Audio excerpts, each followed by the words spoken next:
What if growth wasn't the answer? What if the real freedom in life comes not from getting bigger, but from choosing to stay small, sharp, and intentional?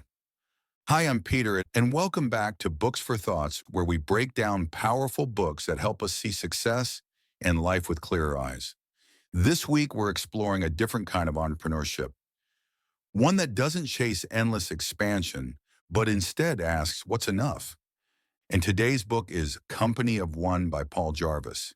It's not just about business. It's about designing a life where you control your work, instead of letting your work control you. We're taught from an early age that growth is always good. Businesses should scale, careers should climb, bank accounts should swell. But Paul Jarvis challenges this assumption.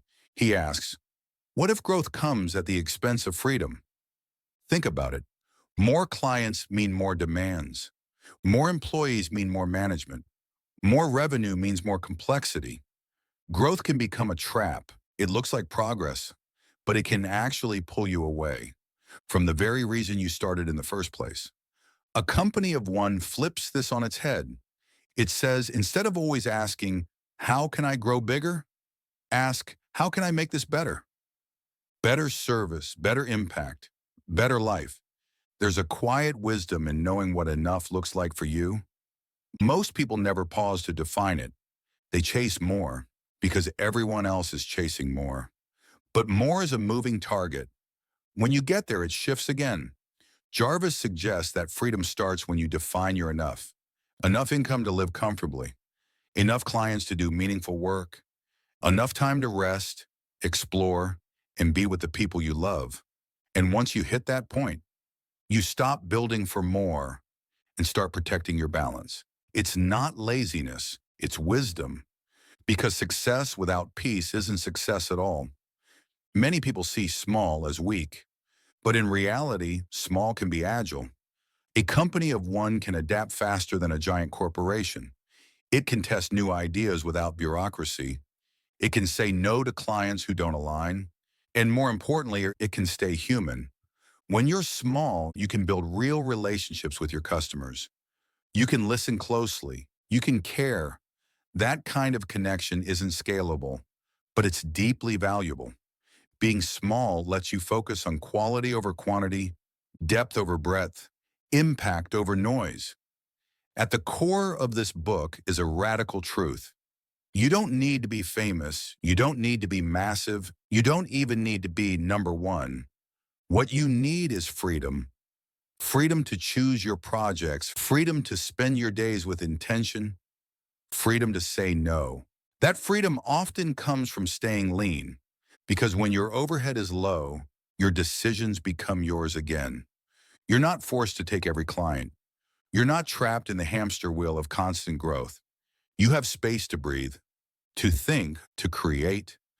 Another powerful idea in Company of One is the shift from chasing scale to building resilience. Growth says more is the answer. Resilience says, what happens if things go wrong? Instead of investing everything into expansion, a company of one strengthens its foundation. It simplifies. It reduces dependencies. It creates systems that keep working even when life doesn't go as planned. This mindset isn't just for business. It's for life, because resilience is what allows us to weather storms without losing ourselves. And this is where the book begins to feel less like business advice and more like life philosophy. It asks us to rethink what success actually means, to design lives where freedom and purpose matter more than applause. One of the most liberating lessons from this book is that saying no is just as powerful as saying yes. When we think of opportunity, we imagine that more is always better. More projects, more clients, more exposure. But every yes comes with a hidden cost. Every time you say yes to something that doesn't truly matter, you're quietly saying no to your freedom, your focus, and your values. A company of one is built on the courage to say no. No to distractions, no to growth for growth's sake, no to partnerships that don't align. It's not negativity, it's clarity. Because only when you know what you don't want can you truly make room for what you do. At the heart of this approach is simplicity. Simplicity isn't about being basic or minimalist for the sake of aesthetics. It's about removing the clutter that keeps you from doing your best work.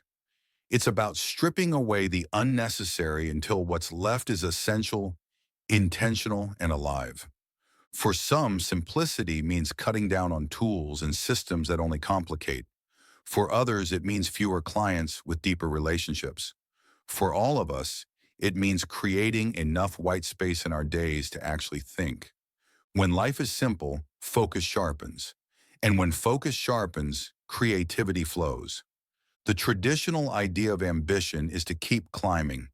But what if ambition could mean something else, like going deeper instead of higher? In Company of One, Jarvis suggests that ambition doesn't have to die when you decide not to scale. It just changes form. Instead of asking, how can I double my revenue this year? You might ask, how can I make my product twice as useful to the people who already trust me? That's still ambition. That's still drive.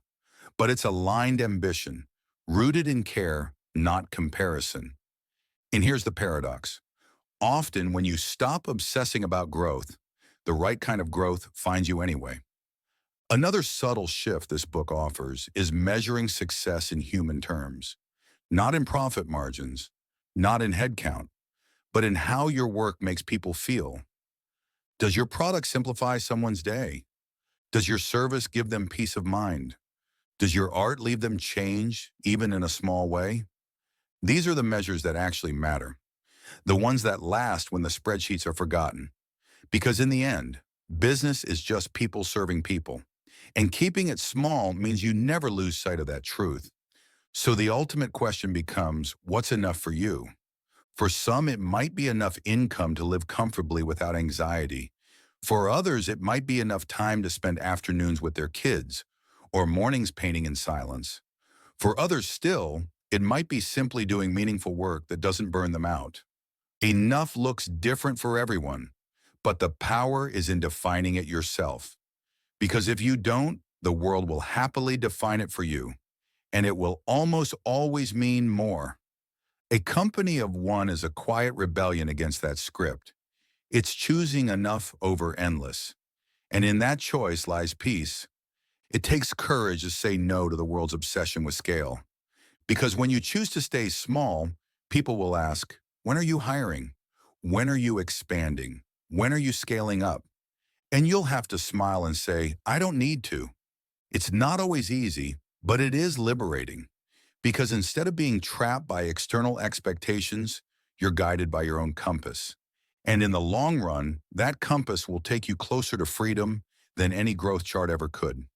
So Company of One isn't just about business. It's about life. It's about rejecting the myth that bigger is always better and choosing instead to build something sustainable, meaningful, and deeply yours.